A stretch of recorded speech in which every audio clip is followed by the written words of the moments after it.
तो बहुत सदियों से जो हमारी परंपरा में ये सब चीजें शामिल रही है, और पानी की उपयोगिता आज हम जितना समझ पा रहे हैं, शायद हमारे पूर्वजों ने भी उसी चीज को बहुत समझ के नदियों को और जल के सभी स्रोतों को हमारे बहुत ही परंपराओं में शामिल किया, और समाज में, कम्युनिटी में उसको किस तरीके से लिया जाए और एक फेथ किस तरीके से डेवलप किया जाए। तो नदी पूजा, जिसमें नदियों की अविरल धारा बहती रहे और निर्मल जल हो, जिसमें कोई गंदगी नहीं हो, पॉल्यूशन नहीं हो, तो एक नदियों को बचाने की एक पूरी परंपरा यहाँ पे हमारे पूर्वजों ने स्थापित करी। और नीचे आप हरिद्वार का जो एक फोटो देख रहे हैं, हम सब मोस्टली सब गए होंगे, और जो वहां से हमें संस्कार मिलते हैं, उससे बहुत उस परंपरा के बारे में हमें ज्ञान होता है। जल की महत्वता आप सब परिचित हैं कि बहुत सारा जो हमारा 97% पानी है वो सैलाइन है, जो समुद्र महासागरों में, और बहुत ही कम यानी लगभग 3% और उससे भी थोड़ा कम जो फ्रेश वाटर है। उस फ्रेश वाटर में भी बहुत बड़ा हिस्सा ग्लेशियर्स में है, ग्राउंड वाटर के रूप में, जो हमें उपलब्ध नहीं है। और केवल 1% जो है उसका, वो स्वच्छ जल हमें नदियों में, झीलों में और सॉइल मॉइस्चर अलग अलग तरीकों के रूप में उपलब्ध है।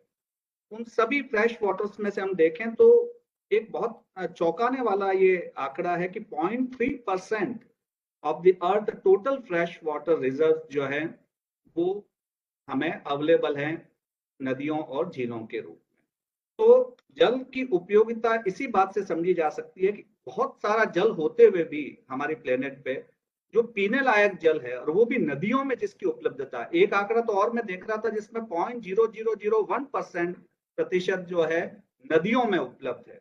बाकी जो झीलें हैं, कई खारे पानी की झीलें भी हैं और कुछ स्वच्छ पानी की झीलें में ये पानी वहां पे है। तो नदियों में जो इसकी प्रतिशतता है बहुत कम है।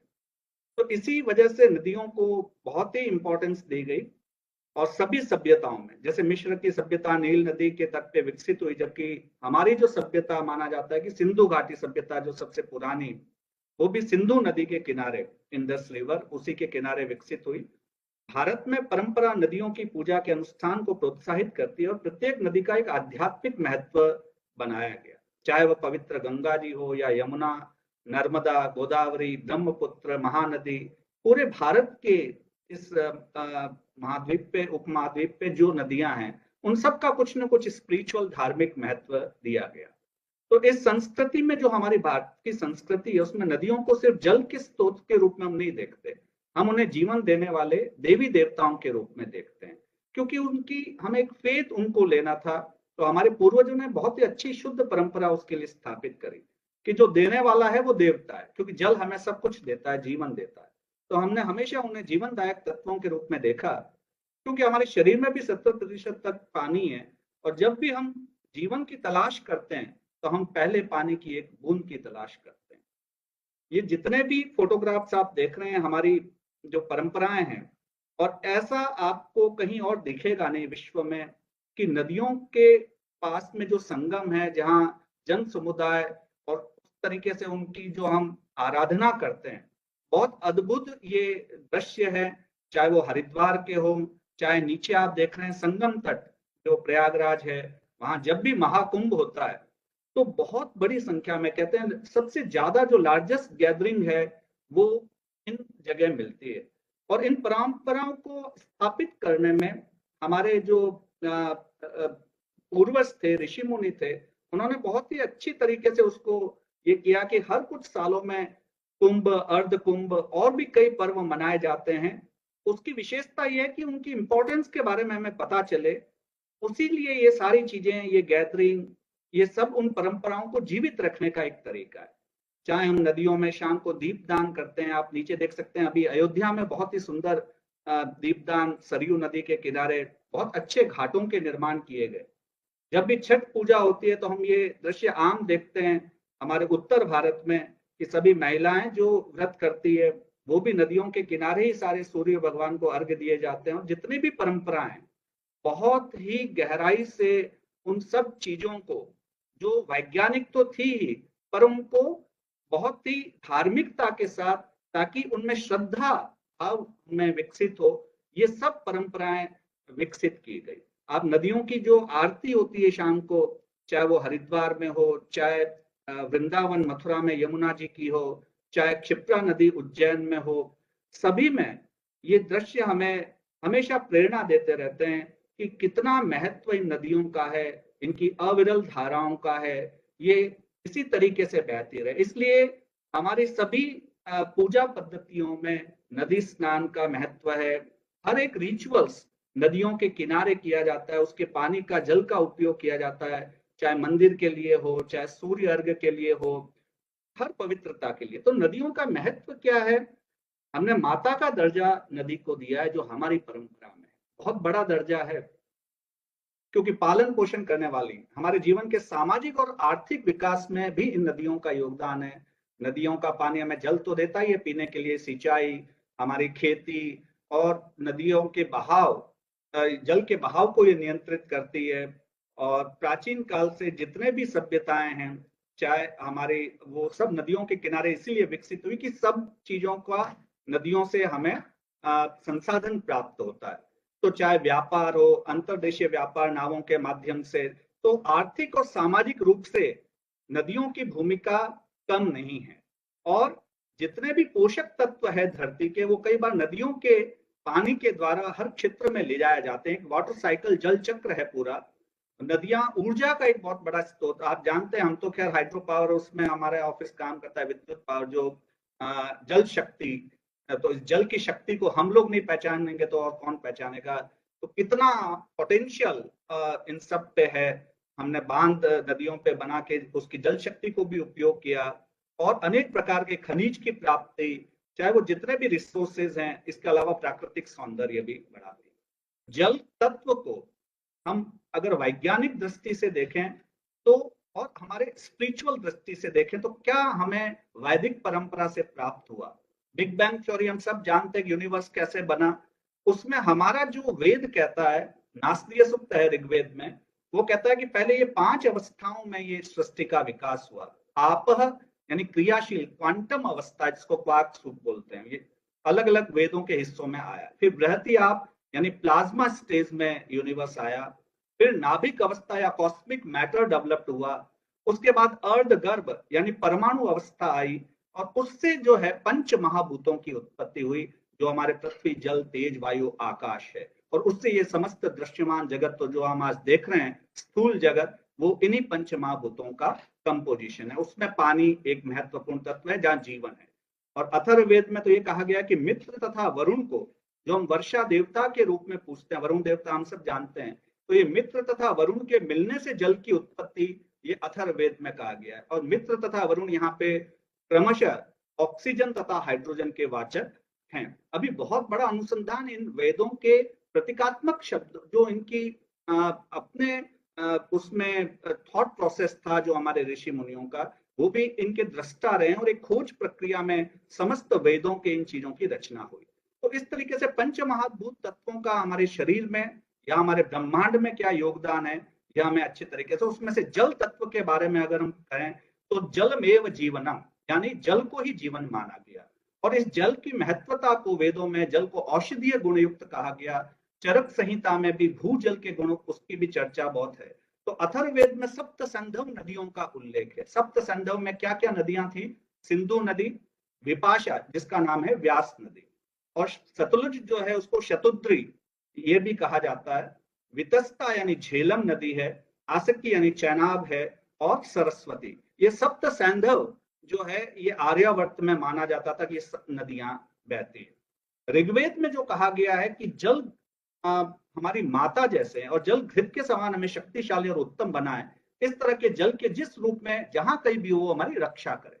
हमारे वेदों ने बहुत ही उसको एक फॉर्मूले के तौर पे ये जो मंत्र सूक्त दिए हैं, चाहे वो जल सूक्त हो, चाहे नदी सूक्त हो, ऋग्वेद में जल को प्रदूषित होने से बचाना चाहिए, तथा हमारे प्रयास इस तरह रहे कि जल प्रदूषित न करें। इस विषय में यजुर्वेद में कहा गया कि जल को नष्ट मत करो, एक माँ आपो हिंसी, ये एक सूत्र दे दिया गया है। यानी यहाँ पर ऋषि आदेश दे रहा है कि जल को नष्ट मत करो, यह अमूल्य निधि है। तो आप देखिए कि किस तरीके से परंपरा आगे बढ़ी। अथर्ववेद में तो 9 प्रकार के जलों का उल्लेख है। परिचरा आप यानी प्राकृतिक झरनों से बहने वाला जल, उसकी गुणवत्ता अलग है। हेमवती आप हिमयुक्त पर्वतों से यानी ग्लेशियर से जो पानी आ रहा है। वर्षा आप यानी जो वर्षा का जल है। सनिषद आप तेज गति से बहता हुआ जल है। इस तरीके से ये 8 अलग अलग प्रकार के जल स्रोतों के बारे में अथर्ववेद के अंदर बहुत विस्तार से बताया गया। तो भारतीय संस्कृतियों में इन नदियों का महत्व जल के रूप में किस तरीके से स्थापित हुआ है। और हमारी तो संस्कृति ही गंगा जमुनी संस्कृति कहलाती है। आप सोचिए कि नदी को रिलेट करते हुए पूरी सामाजिक परंपरा और सभ्यता को नाम दिया जाता है। सनातन धर्म जो हमारा पुरातन धर्म है, 16 संस्कार जो माने गए हैं, उनमें सब में जल का महत्व है। चाहे वो जल पूजन हो, जल स्नान हो, सभी तीर्थ स्थल नदियों और सागर के तट पे हमारे स्थित हैं। और इतिहास में भी इस बात का प्रमाण है कि सभी प्राचीन सभ्यताएं नदियों के किनारे विकसित हुई। तो सागर और नदियां हमारे लिए बहुत अमूल्य उपहार। ऋग्वेद के ये जल सूक्त हैं जिसमें अलग अलग तरीके से बताया गया है कि यज्ञ की इच्छा करने वालों के सहायक मधुर रस जल प्रवाह माताओं के सदृश पुष्टिप्रद है। दुग्ध को पुष्ट करते हुए यज्ञ मार्ग में गमन करते हैं। जो ये जल सूर्य में है, समाहित है, अथवा जिन जलों के साथ सूर्य का सानिध्य है, ऐसे ये पवित्र जल हमारे यज्ञ को उपलब्ध हो। हमारी गायें जिस जल का सेवन करती है, उन जलों का हम स्तुति गान करते हैं। अंतरिक्ष एवं भूमि पर प्रवाहमान उन जलों के लिए हम हवि अर्पित करते हैं। बहुत ही एक साइकिल बनाया जाता है इन वेदों के इन सूक्तों में, जिसमें उस जल उन नदियों के माध्यम से जो हमारे जानवरों का जो पोषण हो रहा है, वो सब पवित्र हो और उससे तृप्त हो। तो जल में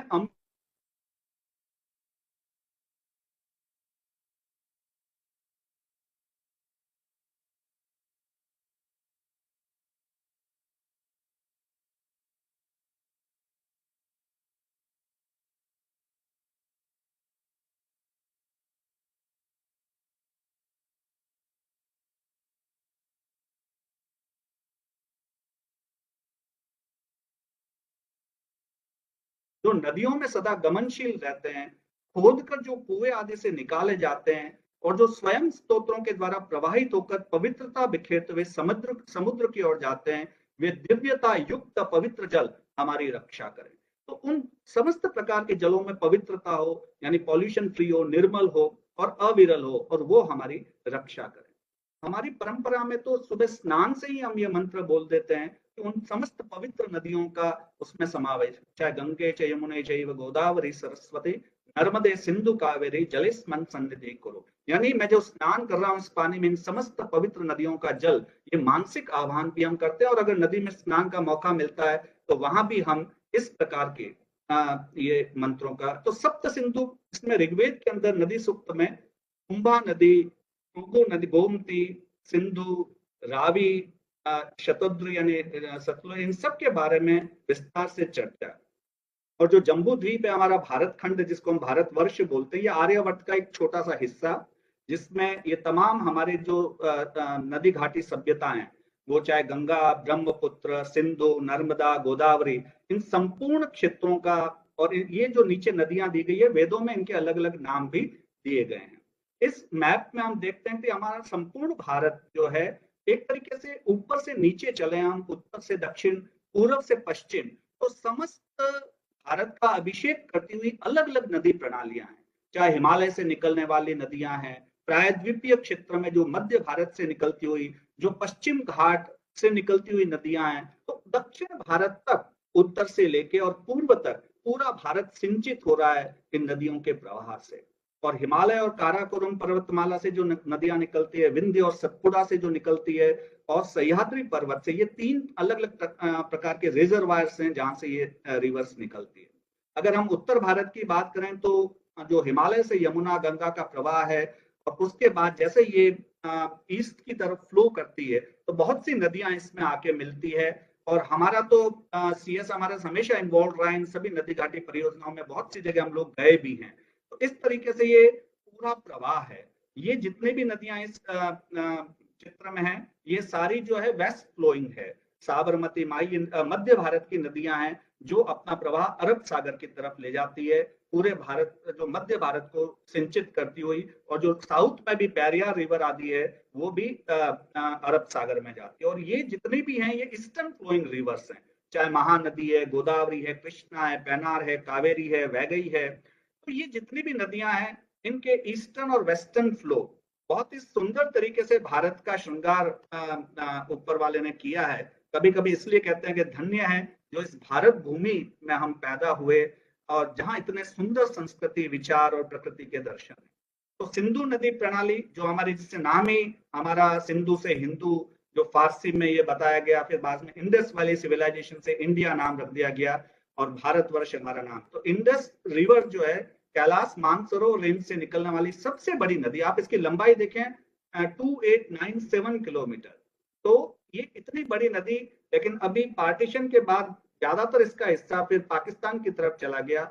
और लेकिन इसकी जो ट्राइब्यूटरी है ये झेलम, चेनाब, रावी, व्यास, सतलज, ये सभी इसकी जो है ये मानी जाती है नदियों, इन्हीं स्रोत से निकली हुई। तो सिंधु नदी सभ्यता, क्योंकि हमारी जो सिविलाइजेशन है बहुत ज्यादातर सिंधु घाटी के आसपास विकसित हुई। ब्रह्मपुत्र रिवर ये भी मानसरोवर लेक से निकलती है और बहुत बड़ा विस्तृत क्षेत्र इसका, जो ऊपर तिब्बत और चाइना से बहता हुआ फिर अरुणाचल प्रदेश, और आपको पता है आसाम की तो मुख्य धारा ही ब्रह्मपुत्र है और बहुत सी इसकी ट्राइब्यूटरीज। नर्मदा रिवर जो हमारे मध्य भारत की एक मुख्य नदी है, और नर्मदा जो है ये अमरकंटक वैली से निकलते हुए और आखिर मध्य प्रदेश, महाराष्ट्र तक जाती हुई। तो बहुत बड़ा हिस्सा नर्मदा का जो है मध्य प्रदेश में बहता है और महाराष्ट्र में, और इवन नर्मदा से कुछ कैनाल तो राजस्थान के लिए भी कुछ हिस्सों में पानी। और आपको पता है सरदार सरोवर जो हमारा परियोजना है उससे कितना पानी नर्मदा का अलग अलग क्षेत्रों में हम दे पाए। गोदावरी नदी सबसे बड़ा डेल्टा गोदावरी बनाती है, इसको दक्षिण गंगा भी कहते हैं। जो दक्षिण भारत में गोदावरी, जिसका सह्याद्री पर्वत से त्र्यंबकेश्वर के पास नासिक में उद्गम स्रोत है और पूरी एक परंपरा को सींचती हुई ये आंध्र प्रदेश और आगे जाके बे ऑफ बंगाल में जाती है। बहुत बड़ा महत्व, बहुत से तीर्थ स्थल इस गोदावरी के तट पे। अगर आप भगवान राम की वनवास यात्रा को देखते हैं तो अयोध्या जो सरयू से शुरू होके और किस तरीके से पंचवटी और गोदावरी तक और अंतिम जो है वो रामेश्वरम तक की यात्रा है, भारत को जोड़ने वाली एक बहुत महत्वपूर्ण यात्रा है। कृष्णा नदी प्रणाली, कृष्णा रिवर आपको पता है ये भी महाबलेश्वर महाराष्ट्र जहां से ओरिजिनेट होके और बहुत बड़ा हिस्सा आंध्र प्रदेश में इसका बहते हुए बे ऑफ बंगाल में जाती है। कृष्णा की भी बहुत सी ट्राइब्यूटरीज रिवर हैं, जैसे भीमा है, वारणा है, बहुत सी नदियां कृष्णा, और विजयवाड़ा, इसमें बहुत सारे तीर्थ स्थल कृष्णा नदी के किनारे दक्षिण भारत में। और बहुत नीचे जाते हैं तमिलनाडु और कर्नाटका, तो कावेरी नदी प्रणाली वहां का संपूर्ण सभ्यता का निर्माण करती हुई ये कावेरी नदी, जहां उद्गम स्थल इसका, वहां ताल कावेरी बहुत ही महत्वपूर्ण तीर्थ स्थान है, जहां बहुत हजारों लोग इकट्ठा होते हैं जब एक साल के एक पर्टिकुलर टाइम में फाउंटेन के साथ वो उद्गम स्थल उसका वहां पे प्रकट होता है। तो बहुत से ऐसे तीर्थ स्थल, श्रीरंगम मंदिर और आपका जो है तंजौर, ये बहुत सारे साउथ के, ये सब कावेरी नदी के किनारे पे स्थित है। कहीं न कहीं उन रिचुअल्स में कावेरी नदी का उसमें नाम आता है। बहुत सी ट्राइब्यूटरीज कावेरी की है। महानदी ये आप उड़ीसा और झारखंड में बहुत बड़ा इसका महत्व महानदी का, चाहे सिंचाई उसमें हो, चाहे आपका जो हीराकुंड डैम है वो भी महानदी रिवर पे है। इस तरीके से भारत की ये नदी प्रणाली अगर हम देखें तो बहुत विस्तृत क्षेत्र में इनका। और गंगा के ऊपर, अगर हम गंगा जी के ऊपर बात करें तो गंगा शब्द ही शुद्धता का पर्याय है। जब गंगा जल हम बोल देते हैं इसका मतलब पवित्र जल है। इसकी उपयोगिता क्या है ये आप और हम सब परिचित हैं, अलग अलग नामों से हमारे पुराणों में इसको कहा है, कहीं विष्णुपदी, भागीरथी, जानवी, मंदाकिनी, देव नदी, सुरसरी, त्रिपतगा, इस तरीके से कई सारे नामों से वर्णित।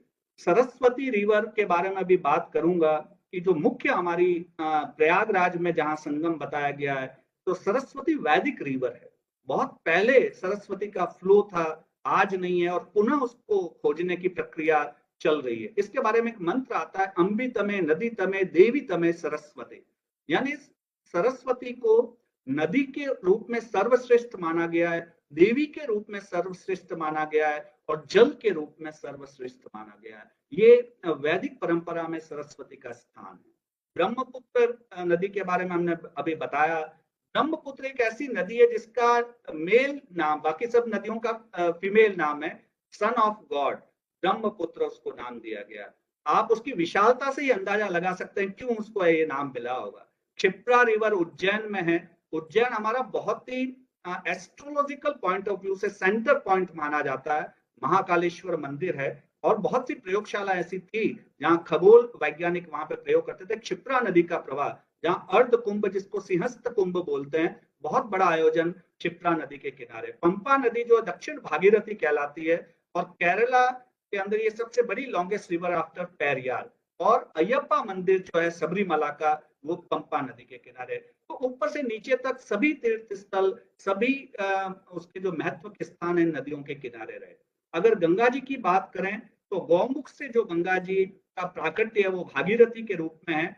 और उत्तराखंड जो हमारी देवभूमि है उसमें पंच प्रयाग का संगम बताया गया है। बहुत ही सुंदर तरीके से आप देखें इस ग्राफ में तो बद्रीनाथ से अलकनंदा निकलती है और उसमें धौली गंगा, नंदाकिनी, पिंडर गंगा, अलग अलग नदियों के जो संगम होते हैं उसमें पहले विष्णु प्रयाग बनता है। प्रयाग यानी जहां नदियों के संगम होते हैं। फिर नंद प्रयाग में नंदाकिनी मिलती है अलकनंदा में। फिर कर्ण प्रयाग में केदारनाथ से ये पिंडर गंगा, और रुद्र प्रयाग में केदारनाथ से जो मंदाकिनी आती है वो मिलकर रुद्र प्रयाग में, और अलकनंदा आगे जाके देव प्रयाग में। तो सबसे महत्वपूर्ण स्थान जहां पे गंगा नाम मिलता है वो देव प्रयाग है, जहां भागीरथी जो गौमुख से आती है और टिहरी पे जो हमारा बांध बना है, उसके बाद ये अलकनंदा इन सब नदियों को लेते हुए देव प्रयाग में मिलके गंगा जी का निर्माण, जहां से ऋषिकेश और हरिद्वार और फिर उत्तर भारत के मैदानों में ये बहती है और यमुनोत्र से यमुना जी निकलती है। ये अलग अलग हमारे देव प्रयाग, रुद्र प्रयाग, कर्ण प्रयाग, नंद प्रयाग और विष्णु प्रयाग, जो पंच प्रयाग उत्तराखंड में है, ये सभी नदियों के अलग अलग संगम बताए गए हैं। गंगा जी के उद्गम के बारे में हमारे शास्त्रों में बताया कि गंगा दशहरा एक हम माना पर्व आता है ज्येष्ठ शुक्ला दशमी को, जिस दिन गंगा जी पृथ्वी पे अवतरित हुई। ऐसा माना जाता है कि भागीरथ जो थे वो भगवान राम के ही 15 पीढ़ी पहले राजा दिलीप के पुत्र थे। तो उनके बहुत जबरदस्त प्रयास, संघर्ष, तपस्या, इसकी वजह से गंगा जी का स्वर्ग से पृथ्वी पे उद्गम हुआ। ये शास्त्रोक्त जो प्रमाण है वो है। अब इसमें ये हुआ कि उनका प्रवाह तेज था, वो अभी हम सबको पता है कि भगवान शंकर ने अपनी जटाओं में गंगा जी को रखा और फिर वो पृथ्वी पे आई। तो इस तरीके से ये एक जो प्रतीकात्मक हमारे शास्त्रों में चीजें बताई गई है। तो समस्त हिमालय का वो जो गंगोत्री ग्लेशियर्स ऊपर आते हैं वो शिव जटाओं के रूप में ही उनका एक तरीके से वर्णन है।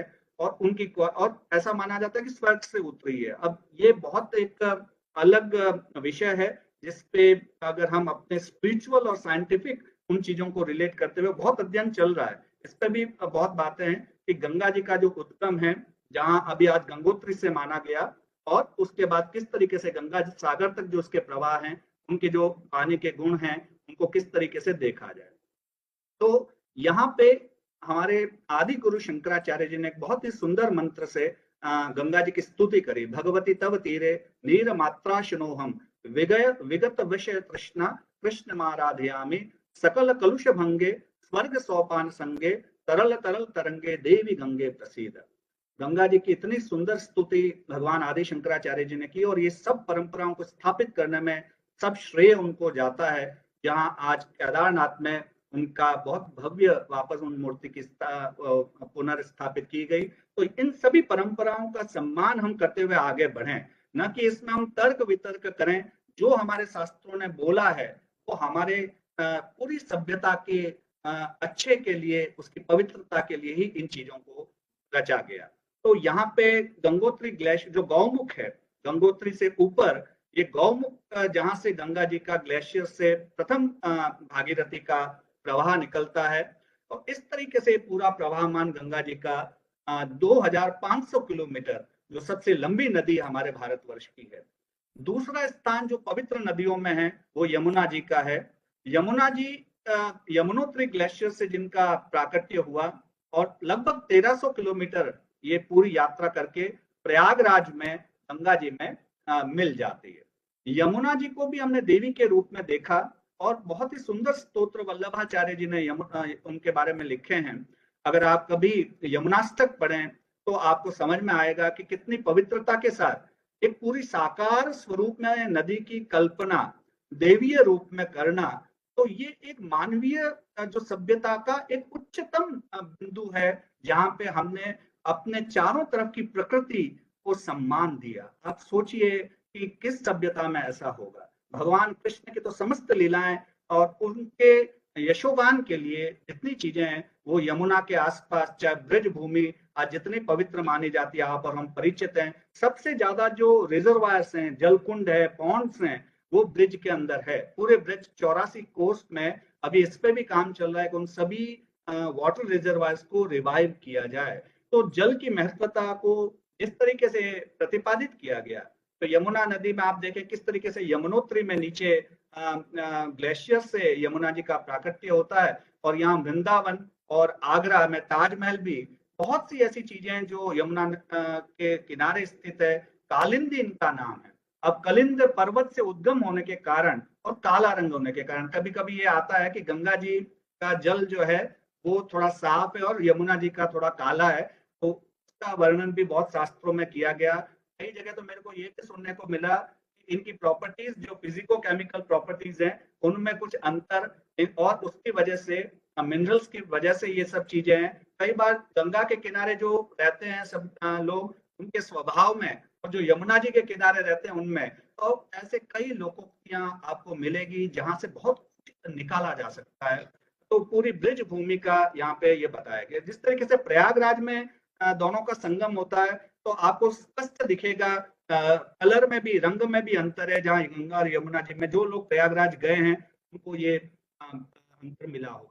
सरस्वती नदी जो हमारे ऋग्वेद में और बिल्कुल पौराणिक नदी, वैदिक नदी जिसको माना गया। अब सरस्वती के प्रवाह में बहुत सी चीजें आई कि आज सरस्वती का प्रवाह नहीं है, लेकिन प्राचीन काल में सरस्वती जो है ये लगभग हिमालय से निकल के बहुत बड़ा हिस्सा इसका पंजाब, हरियाणा इधर से होते हुए राजस्थान और फिर गुजरात की तरफ गया। लेकिन एक प्रवाह इसका जो यमुना के पैरेलल आके प्रयागराज में वहां संगम में मिला। तो दो अलग अलग प्रवाह सरस्वती नदी के माने गए हैं। इस आप नक्शे में देखेंगे कि हिमालय से जो निकलने वाली नदियां हैं, चाहे सिंधु है, झेलम, चेनाब, रावी, ये सब फिर वेस्ट फ्लोइंग करके पाकिस्तान में गई है। और ये नीचे जो है शिवालिक हिल्स से ये सरस्वती जी का उद्गम हुआ। तो जितनी भी आपकी हड़प्पन और ये सिविलाइजेशन है, ये पुरानी, ये सारी सरस्वती नदी के रिवर के हुई। और एक अभी जो लेक्चर हमारे उन्होंने दिया था, जो वाडिया साहब थे, अब नहीं रहे हैं, बहुत ही अच्छा एक CSMRS में लेक्चर था। उन्होंने ये कहा कि यहाँ कुछ अर्थक्वेक की वजह से इसके फ्लो में कुछ चेंज आया था, और इसलिए ये फिर ईस्ट फ्लो में ये वेस्ट फ्लो की तरफ चली गई, और एक इसका हिस्सा ईस्टर्न यमुना जी के साथ साथ हुआ। तो यहाँ पे एक पूरी सभ्यता जो है, चाहे हड़प्पन सिविलाइजेशन, और गुजरात और राजस्थान में जाके हॉलीवीरा, आपको पता है ये भी हमारी आर्कियोलॉजिकल साइट है, ये सारा कवर करते हुए ये रिवर अरब इधर अरेबियन सी की तरफ जाती थी। तो यहाँ पे मेरा कहने का मतलब एक पूरा आपका जो एक सभ्यता इस नदी के किनारे थी, यहाँ पे सरस्वती रिवर के किनारे। और जो कुरुक्षेत्र है आज, जहाँ पे महाभारत का युद्ध हुआ था, उस कुरुक्षेत्र के आसपास भी सरस्वती का प्रवाह था। तो हरियाणा गवर्नमेंट ने अभी इस सरस्वती रिवर को रिवाइव करने के लिए और उस पे अभी हमारा CSMRS भी काम कर रहा है, आदि बद्री प्रोजेक्ट जो सोम सरस्वती प्रोजेक्ट है, कि इसको रिवाइव करे, क्योंकि इसमें पैलियो चैनल्स हैं जहां अंदर सरस्वती का फ्लो है। तो सरस्वती रिवर को रिवाइव करने के लिए सेमिनार आयोजित किए गए, और कई सारे ऑर्गेनाइजेशन आपस में मिलके इसके रिवाइवल में अपना योगदान दे रहे हैं। तो यहाँ यमुना नगर जो हरियाणा का क्षेत्र है, उसके ऊपर शिवालिक रेंज से इसका आदि बद्री, जिसका वहां से इसका ओरिजिन माना गया कि सरस्वती का प्रवाह वहां से। लगभग 70 ऑर्गेनाइजेशन आज भारत में इस पे काम कर रहे हैं। ISRO, GSI, ASI, ONGC, NIH Roorkee, BARC, कि इस सरस्वती रिवर को इसके पाथ को ट्रैक किया जाए जो अंडरग्राउंड है, और अगर अब इसमें चार्ज है तो उस पानी के पोटेंशियल को उनकी तरीके से यूज कर सकते हैं। Saraswati river scheme has been finalized according to old map of survey of India, और paleo channels mapping of Saraswati river has been prepared by ISRO, HARSSC and CGWB, इन सब ने ये बनाया है और बहुत बहुत से ऑर्गेनाइजेशन काम कर रहे हैं। ये सरस्वती रिवाइवल की जो कुछ तस्वीरें हमारे कुछ साथी तो अभी इस प्रोजेक्ट पे जाते रहे हैं, तो इंटरलिंकिंग ऑफ रिवर सोम और घग्गर रिवर को आपस में जोड़ के इस पानी से रिवाइव किया जाएगा। तो ये सब काम चल रहा है। हमारा जो पंजाब है उसका तो नाम ही नदियों के आब यानी दो उनके बीच में, यानी 5 नदियों के जो संगम, उसमें पंजाब का नाम दिया गया। दो आब यानी दो गंगा और यमुना के बीच का जो प्रदेश है, तरीके से तो मध्य भारत में विंध्याचल सतपुड़ा रेंज है, वहां से इतनी नदियों का ये प्रवाह, इन सबको संस्कृतियों के प्रवाह के रूप में हमारा माना गया है। यहाँ तक कि नर्मदा जो नदी है उसमें तो जितने कंकर है उतने ही शंकर है, यानी जो शिवलिंग हम स्थापित करते हैं वो नर्मदा नदी के हर पत्थर को शंकर माना गया है। और जो नेपाल में और बिहार जो गंडकी नदी है उसमें जो मिलते हैं उनको हम शालिग्राम, भगवान विष्णु की उपाधि के रूप में जानते हैं और पूजा करते हैं। तो इन नदियों की पूजा को उससे जोड़ा गया। तमसा नदी विश्वामित्र की बहन मानी जाती है, इस तरीके से एक लिंक बनाया गया। कालिंदी यमुना जो नदी है यमराज की बहन ऐसा माना जाता है कि यमुना में स्नान करने से आपको मृत्यु का भय नहीं रहता, क्योंकि यमराज मृत्यु के देवता है। वो अलग है कि आज की जो स्थिति है उसमें हम उसको किस तरीके से देखते हैं, क्योंकि लेकिन हमें ये सिखाया गया कि नदियों को संस्कृति के प्रवाह के रूप में देखा जाए और उनमें उस श्रद्धा को डाल के उनकी रक्षा के लिए हमें प्रयास करने चाहिए। तो ये सब चीजों का अलग अलग जो नदियों के बारे में हमारे शास्त्रों में बताया गया है, चाहे सप्त सरिता संस्कृति के रूप में भी इसको बताया गया, सप्त द्वीपा वसुंधरा बोला गया।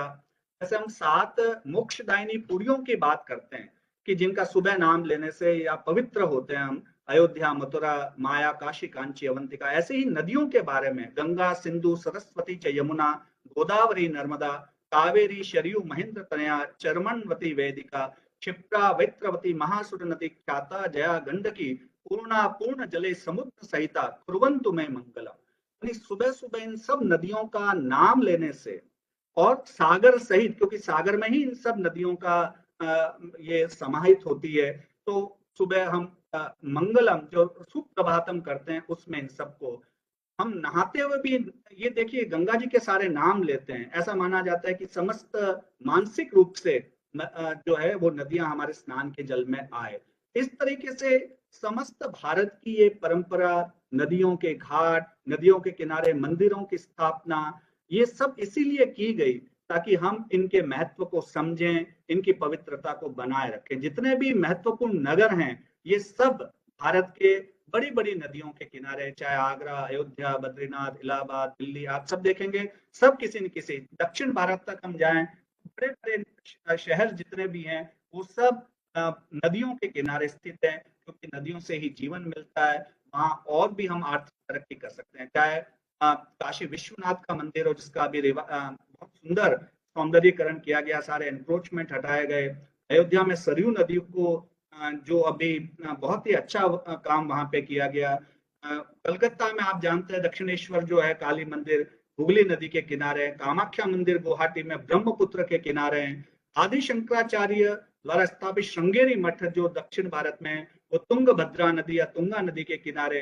त्रयंबकेश्वर ज्योतिर्लिंग वो गोदावरी नदी के किनारे हैं। ओंकारेश्वर ज्योतिर्लिंग मध्य प्रदेश में नर्मदा नदी के किनारे हैं। क्षिप्रा नदी के किनारे महाकालेश्वर मंदिर उज्जैन में है। तो समस्त, और श्रीरंगम ये रंगनाथ स्वामी का दक्षिण भारत में बहुत प्रसिद्ध मंदिर है जो कावेरी नदी के एक द्वीप पर स्थित है। और आपको पता होगा जो विजयनगरम साम्राज्यम जो इसकी सबसे ज्यादा प्रसिद्धि है दक्षिण भारत में, ये सब नदियों की परंपरा से पोषित हुए। विजयवाड़ा देवी कनक दुर्गा मंदिर है, हम सबको जाने का मौका मिलता है। मदुरई का जो मीनाक्षी मंदिर है वैगई नदी के किनारे मदुरई शहर है। कांचीपुरम मंदिरों का शहर माना जाता है, पलार नदी के किनारे हैं। तो ये सब जो हमारे पुरातन संस्कृति में जो स्थापित की गई। अब ऐसा नहीं कि नदियों का महत्व केवल हमारी परंपरा में है।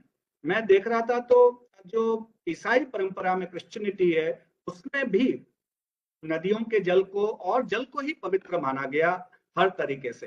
तो उसमें जैसे ईसाई धर्म में आपको अगर आना होता है तो इनके एक सेंट जॉन जो हुए थे, जिनका सेलिब्रेशन 24 जून को मनाया जाता है, बर्थडे, तो ऐसा माना जाता है उन्होंने जीसस क्राइस्ट को सबसे पहले नहला के जो पवित्र जल का वो किया था, उससे उनको बाद में क्रिश्चियनिटी में लेके आए। तो एक बाथिंग की, एक होली जल की परंपरा ये क्रिश्चियनिटी में भी है, जहाँ ईसाई धर्म में आप या गोद लेने का एक संस्कार है। तो हमेशा जो है पानी का उपयोग यहाँ पे जल के पवित्र उपयोग को ईसाई धर्म में भी माना गया। और एक सैन जाओ फेस्टिवल होता है जो जहाँ पे जॉर्डन, जो रिवर जॉर्डन है, वहां पे सभी लोग पानी के उसमें ये मनाते हैं, यानी पवित्रता का ही एक ये पर्व वहां पे मनाया जाता है उनकी याद में। अलग अलग कई सारी पिक्चर्स हैं इसमें आप देखेंगे कि जो ईसाई पादरी हैं, जो फादर्स हैं, वो अलग अलग नदियों के और जल प्रवाह में उनको पवित्र करते हैं और उनको एक ईसाई धर्म में दीक्षित किया जाता है। यहाँ बेलारूस जो है, वहां की ये बच्चियां हैं, ये भी आप देख रहे होंगे कि नदी के अंदर जिस तरीके से हम दीप प्रवाहित करते हैं, दीप दान करते हैं, इनका भी वहां पे एक सेलिब्रेशन होगा एक पर्टिकुलर नाइट पे ये दीप जला के। बेलारूस का ही एक है जिसमें होममेड ग्रास को ये ऊपर रख के सर के स्विम इन द रिवर। तो इस तरीके से कई सारी परंपराएं, यहाँ दीपदान की फिर एक रिचुअल्स हैं जो केवल हमारे इसमें नहीं है, संसार के समस्त जहां जिनको पानी की उपयोगिता तो सबके लिए, ना कोई जाति है ना कोई धर्म है, मनुष्य जानता है कि एक हमारी अस्तित्व के लिए ही जल का उपयोग है।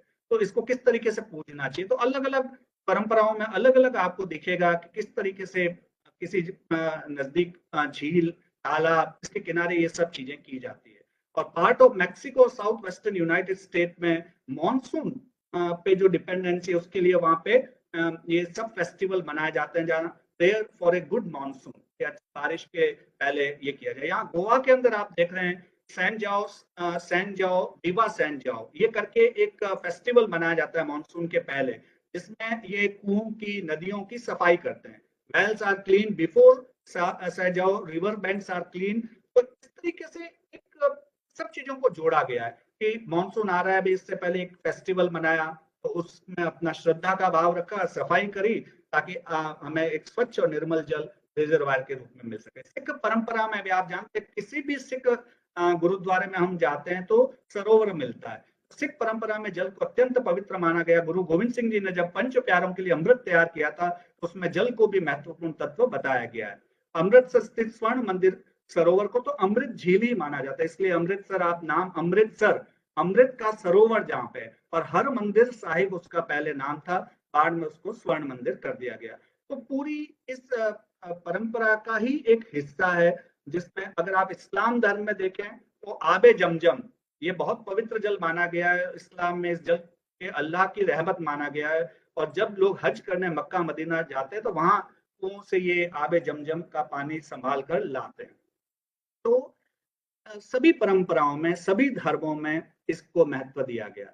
हमारे मंत्रालय में तो आपको पता है कि अब इसका नाम ही हमारे मंत्रालय का, जिसमें जल शक्ति मंत्रालय के अधीन जो हमारा गंगा रिजुवनेशन, तो गंगा संरक्षण और नदी विकास जोड़ा गया। तो इसमें क्योंकि गंगा हमारी सबसे पवित्र नदियों में, और इसके किनारे जो पूरा अगर एक सभ्यता, एक आर्थिक, एक सामाजिक वैभव है, तो इसको रिवाइव करना का मतलब जो इसमें इंडस्ट्रियल एफ्लुएंट, सीवेज ये जा रहा है, इसको करने के लिए हमारे मंत्रालय में एक अलग wing national mission of clean Ganga बनाया गया, जिसका नमामि गंगे जो प्रोजेक्ट है, इसमें 20,000 करोड़ रुपया सरकार ने सैंक्शन किया है। अभी जो नमामि गंगे है, ये पूरा जो गंगा का फ्लो है, गंगा जी का, उस पे जितने बड़े शहर हैं और जितनी छोटे छोटे गांव हैं पंचायत लेवल तक, उन सबको उसमें शामिल किया गया है। तो उसमें गंगा टास्क फोर्स बनाई गई, और इसमें अलग अलग ग्राम, गंगा ग्राम बनाए गए, ग्राम पंचायतों को उसमें जोड़ा गया। तो जो उसके थ्रस्ट एरियाज हैं नमामि गंगे प्रोजेक्ट के, तो एक इंटीग्रेटेड गंगा कंजर्वेशन मिशन, ये पूरा मिशन बनाया गया, जिसमें अविरल धारा यानी मेंटेन मिनिमम एनवायरमेंटल फ्लो, कम से कम उसमें उतना पानी आए गंगा के ऊपर जो हमारे रेस्ट्रिक्शंस या डैम के फॉर्म में, उसको हम थोड़ा सा वापस रीथिंक करें और उसमें एक मिनिमम एनवायरमेंटल फ्लो आए, ताकि उसकी जो इकोलॉजी है वो मेंटेन रहे। दूसरा, निर्मल धारा, यानी उसकी पवित्रता, जो उसमें सीवेज गिर रहा है, जो इंडस्ट्रियल एफ्लुएंट गिर रहा है, तो एग्रीकल्चरल वेस्ट आ रहा है, तरीके से उसके रोका जाए, उसमें अलग अलग घाटों का निर्माण करके उसकी निर्मल धारा रहे, पवित्र धारा रहे, उसको सुनिश्चित करें। रिवर फ्रंट डेवलपमेंट, अच्छे रिवर फ्रंट बनाए जाए, जहां जहां घाट है, जहां स्नान और क्रिमिशन की व्यवस्था है, उसको प्रॉपर किया जाए ताकि उसमें गंदगी नहीं हो। और इसमें पूरा सपोर्ट सिस्टम बनाना, कैपेसिटी बिल्डिंग, रिसर्च के अलग अलग मॉडल्स में मॉडलिंग, मॉनिटरिंग, जिसमें आपको जितने भी प्रोजेक्ट चल रहे हैं उसको किस तरीके से मॉनिटर किया जाएगा, प्रोटेक्शन ऑफ एक्वेटिक फ्लोरा और फौना, तो ये अवेयरनेस क्रिएशन, ये सारे इस नमामि गंगे प्रोजेक्ट के पार्ट हैं। कई बार एग्जीबिशन लगती है, चाहे इंडिया वाटर वीक में हो, चाहे हमारा प्रगति मैदान में ट्रेड फेयर, बहुत अच्छे नमामि गंगे के ये वहाँ पे प्रोजेक्ट किए जाते हैं, तो हमें सीखने चाहिए और अवेयरनेस के लिए कम्युनिटी में, चाहे निर्मल धारा के लिए domestic sewage, industrial pollution, solid waste, non point source को आइडेंटिफाई करके किस तरीके से रोका जाए, अविरल धारा, जो मिनिमम एनवायरमेंटल फ्लो है, उसके लिए हम आर्टिफिशियल वेटलैंड कंस्ट्रक्शन करें, रेन वाटर हार्वेस्टिंग करें, improved irrigation practices, reducing fresh water consumption, reducing consumption use by water industry जो यूज करती है, तो reuse and recycle of waste water, ये करके हम ज्यादा से ज्यादा पानी को हम निर्मल रखें, और जो हम वेस्ट के फॉर्म में डालें वो हम ट्रीट करके डालें। ये इसका प्रोजेक्ट। इंडस्ट्रियल पॉल्यूशन कंट्रोल, बहुत सी ऐसी इंडस्ट्री आइडेंटिफाई की गई, चाहे वो कानपुर क्षेत्र में हो, पूरे बेल्ट में ही, जिनको हम एसटीपी या एफ्लुएंट ट्रीटमेंट प्लांट से जोड़ के हम उस पे उनकी सफाई के लिए काम करें। तो गंगा पे तो नमामि गंगे और प्रोजेक्ट है और बहुत काम चल रहा है। आने वाले समय में राष्ट्रीय नदी जिस तरीके से गंगा को नेशनल इंपॉर्टेंस का बताया गया, तो हमें इससे समझ जाना चाहिए। राष्ट्रीय जलमार्ग भी उसमें हल्दिया से वहां पे शुरू किया गया, तो ये सब चीजें इसीलिए है। और दूसरी जो पवित्र नदी यमुना के बारे में हमने चर्चा करी, तो यमुना जी का जो फ्लो यमुनोत्री से आता है, उसमें सबसे ज्यादा जो एक वो है, वो जब दिल्ली से गुजरती है। अब दिल्ली चूंकि राजधानी है, बड़ा शहर है, बहुत से ऐसी यहाँ पे लगभग 22 किलोमीटर ऐसा स्ट्रेच है जहाँ 18 नाले इसमें गिरते हैं और अलग अलग जगह उसमें पॉल्यूशन लोड को बढ़ाते हैं। तो ये जो ज्यादा प्रदूषण है वो दिल्ली ही इसमें कर रहा है एक तरीके से, अगर हम ये कहें, क्योंकि बाद में ये आगरा और मथुरा वृंदावन होती हुई उसमें चंबल और दूसरी नदियां मिलती है, जिससे थोड़ा डायल्यूशन होता है। लेकिन जो ज्यादा इसमें ये हम लोगों का कंट्रीब्यूशन है सीवेज का, उसको हम किस तरीके से मिनिमाइज करें, इस पे Yamuna action plan 1, Yamuna action plan 2 और अब यमुना एक्शन प्लान 3, और दिल्ली सरकार ने यहाँ तक कह दिया है कि 2025 तक यमुना का पानी शुद्ध हो जाएगा। यानी ये जो स्कीमें चल रही हैं, हालांकि यमुना एक्शन प्लान और 2 बहुत सफल नहीं हो पाए, जिसमें अब तक 1600 करोड़ रुपया इस पे खर्चा हुआ, और यमुना एक्शन प्लान जो 3 है, अब सेंट्रल गवर्नमेंट की इंटरवेंशन में नमामि गंगे से भी बहुत बड़ी राशि यमुना सफाई के लिए दी गई है। ये पूरा यमुना जी का एक फ्लो है जहां ऊपर से यमुनोत्री से चलता है, और आप जानते हैं कि हथिनीकुंड बैराज से जब पानी छोड़ा जाता है, वो पानी दिल्ली में आके और फिर आगे का फ्लो इलाहाबाद तक इसमें चलता है। तो जो मेन यूट्रोफिकेशन है, जहाँ क्योंकि सीवेज ज्यादा है, तो नाइट्रोजन फॉस्फोरस के कारण इसमें जितने भी ऑर्गेनिक मैटर का लोड है वो इस पर्टिकुलर 22 किलोमीटर के स्ट्रेच में होता है। ये एक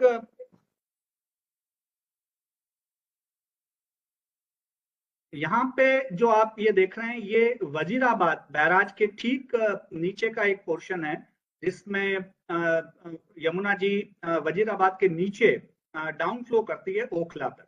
तो कम से कम हमारी एक इन्वेस्टिगेशन CSMRS में भी एक रिसर्च स्कीम पे हम काम कर रहे हैं, जहाँ पे बहुत साफ पानी आपको दिखेगा डाउन द वजीराबाद, और इसके बाद इसमें ना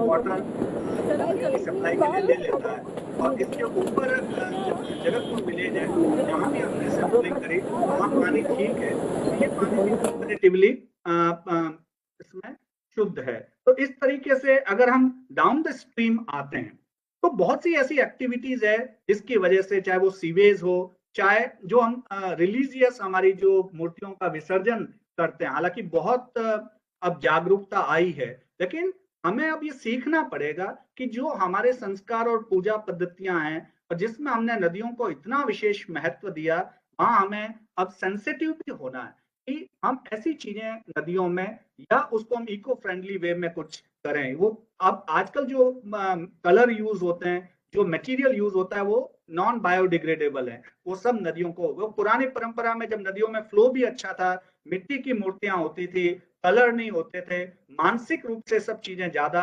आराधना में थी। और अब जितना मेटेरियलिस्टिक वर्ल्ड हुआ है उतना पॉल्यूशन बढ़ा। आप नीचे तक देख सकते हैं कि इस तरीके से लोग सारी सामग्री को किनारे डाल देते हैं बिना सोचे कि इसका क्या होगा। तो घाटों की सफाई नहीं होगी, उसी में फिर ये नहाना होता है, उसी में तीर्थ स्थान। आप देख रहे हैं कि किस तरीके से यूट्रोफिकेशन और जो गार्बेज है और झाग तक इसमें, क्योंकि इसमें पोटेशियम और जो नाइट्रोजीनियस कंपाउंड है, फिनोलिक कंपाउंड है, जो सीवेज में जाते हैं, वो पूरा। तो हमने कई सारे हमारा लगभग 2015 से बहुत सारी research scheme Yamuna water quality पे करी कि इसका क्या इम्पैक्ट है बायोटिक और ए बायोटिक पे। ये भी हमारी एक रिसर्च स्कॉलर है, वो कर रही है। इससे पहले हमने डीयू के साथ एक इनोवेटिव प्रोजेक्ट किया था कि जो यमुना वाटर क्वालिटी और एडजॉइनिंग सॉइल है उसका जो आसपास की बिल्डिंग्स हैं उस पे क्या इम्पैक्ट आ सकता है लॉन्ग टर्म में यमुना वाटर क्वालिटी के कारण। तो आप देख रहे हैं नाले किस तरीके से यमुना में जा रहे हैं। यहाँ भी ये फ्लो है जो डायरेक्ट यमुना रिवर वजीराबाद, ये पूरा ट्रेन आता है। आप देख रहे हैं किस तरीके से पानी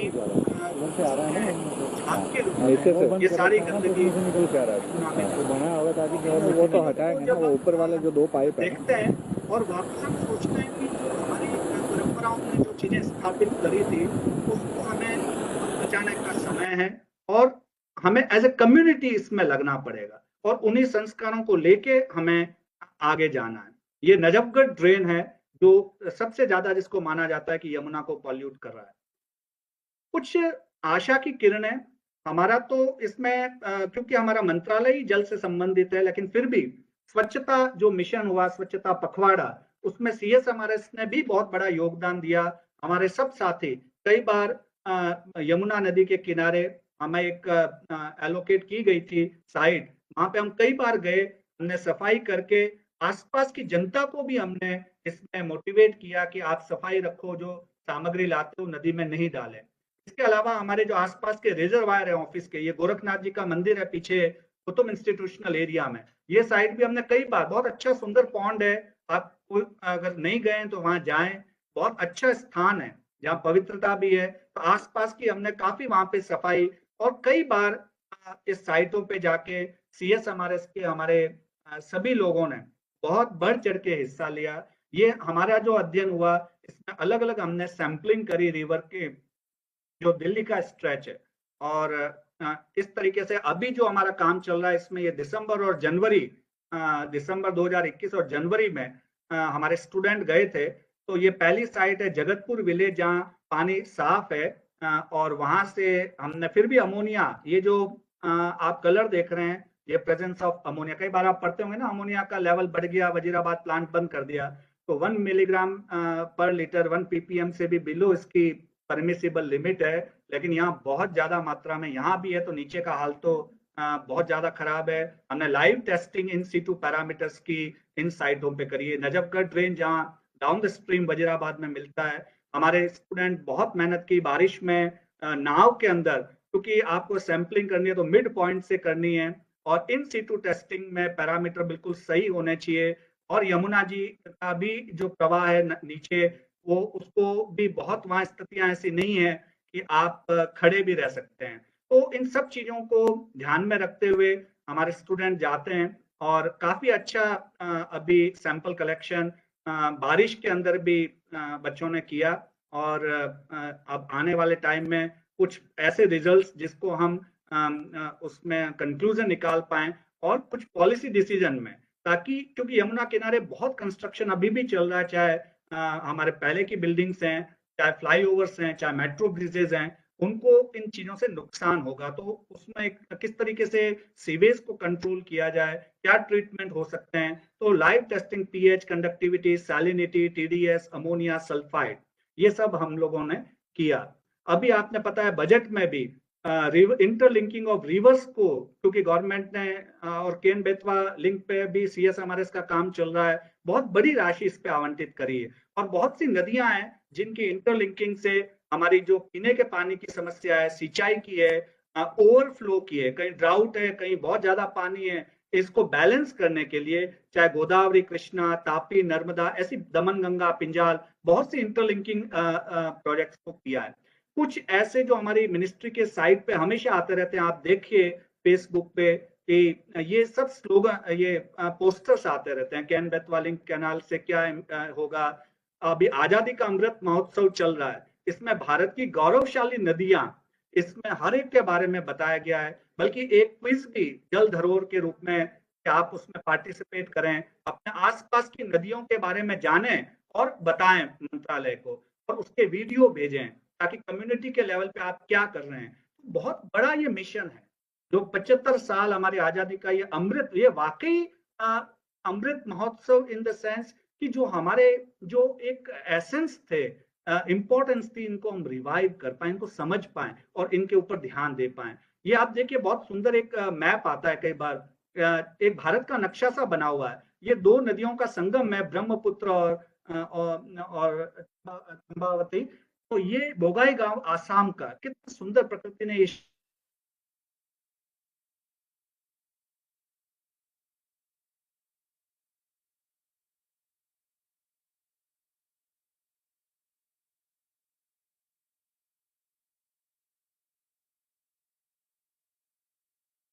वाले टाइम में घाटों पे नदियों का आप किस तरीके से ये करेंगे, रिचुअल्स करेंगे, ये भी एक प्रश्न चिन्ह है। तो इन सबको सोचना है। तो नदियों के किनारे हैं जो उसके स्टेक होल्डर्स हैं, और एज ए कम्युनिटी जो हम यूज करते हैं, तो नदियों को साफ और स्वच्छ रखना केवल सरकार का काम नहीं है, लेकिन हम सबकी जिम्मेदारी है, हम पवित्र नदियों को साफ और स्वच्छ रखें।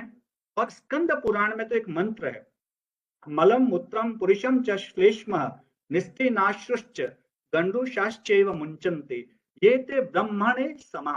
यानी कि जो मनुष्य नदी, तालाब या कुओं के जल में मलमूत्र, थूक या कुल्ला करते हैं या उसमें कचरा फेंकते हैं, उनको ब्रह्म हत्या का पाप लगता है। साथ ही ऐसे लोग कभी संपन्न नहीं होते। इन मंत्रों से सीख दी गई है कि आप अगर इनकी पवित्रता नष्ट करोगे तो एक समय आएगा कि जब आपको स्वच्छ जल उपलब्ध नहीं होगा, तो आप किस तरीके से अपना जीवन यापन कर पाओगे। इस तरीके से ये प्रतीत होता है कि वेदों में भी जल को अधिक महत्व दिया गया, सभी प्रकारों को चिन्हित किया गया ताकि जल संरक्षण हम कर सकें। आज हमें जरूरत है कि हम हमारी प्राचीन ज्ञान परंपरा के संरक्षण के इस संदेश को ग्रहण करें और जल को संरक्षित करने का प्रयास करें। बहुत से गाने ऐसे लिखे गए जो हमारी फिल्म इंडस्ट्री में आप सुनते हैं, हमेशा उनको सुनते हम बड़े हुए, गंगा तेरा पानी अमृत झरझर बहता जाए, युग युग से इस देश की धरती तुझसे जीवन पाए, दूर हिमालय से तू आई गीत सुहाने गाती, बस्ती बस्ती जंगल जंगल सुख संदेश सुनाती, तेरी चांदी जैसी धारा मीलों तक लहराए, युग युग से इस देश की धरती तुझसे जीवन पाए। कितने सूरज उभरे डूबे गंगा तेरे द्वारे, युगों युगों की कथा सुनाए तेरे बहते धारे, तुझको छोड़ के भारत का इतिहास लिखा न जाए, युग युग से इस देश की धरती तुझसे जीवन पाए। खेतों खेतों तुझसे जागी धरती पर हरियाली, फसलें तेरा राग अलापे झूमे बाली बाली, तेरा पानी पीकर मिट्टी सोने में ढल जाए, युग युग से इस देश की धरती तुझसे जीवन पाए। हर हर गंगे कह के दुनिया तेरे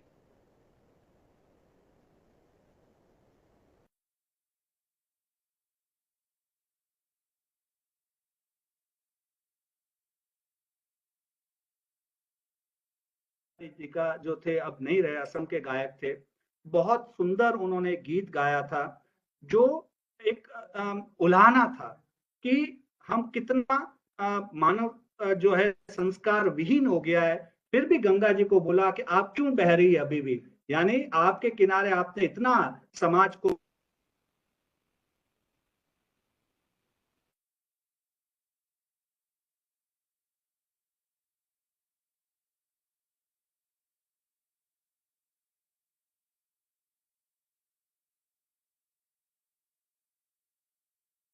करे हुंकार, ओ गंगा की धार, निर्बल जन को सबल संग्रामी, समग्रोगामी, मनाती नहीं हो क्यों, ओ गंगा तुम बहती हो क्यों।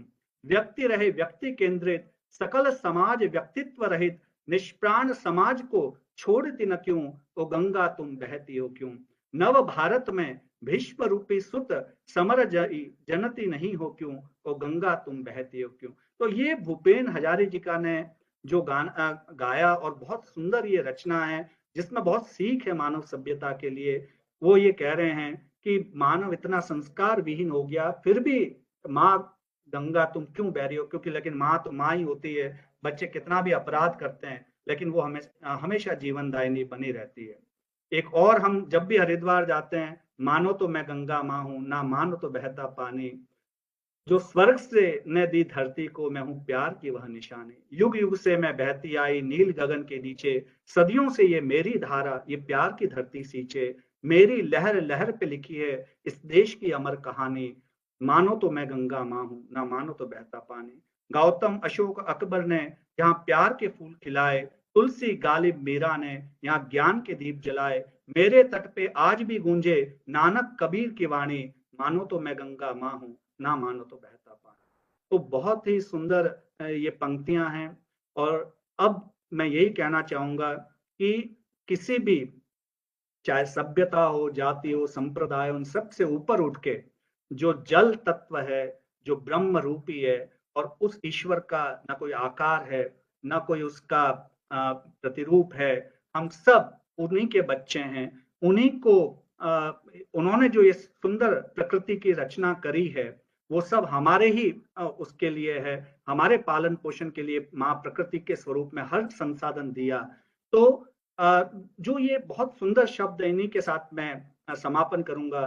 तू ही राम है, तू ही रहीम, तू करीम कृष्ण खुदा हुआ, तू ही वाहे गुरु, तू यीशु मसीह, हर नाम में तू समा रहा। तेरी जात पाक कुरान में, तेरा दर्श वेद पुराण में, गुरु ग्रंथ जी के बखान में तू प्रकाश अपना दिखा रहा। हर देश में तू, हर भेष में तू, तेरे नाम अनेक तू एक ही है, तेरी रंग भूमि या विश्व भरा, सब खेल में मेल में तू ही तो है। सागर से उठा बादल बनके, बादल से फटा जल हो करके, फिर नहर बना नदियां गहरी, तेरे भिन्न प्रकार तू एक ही है।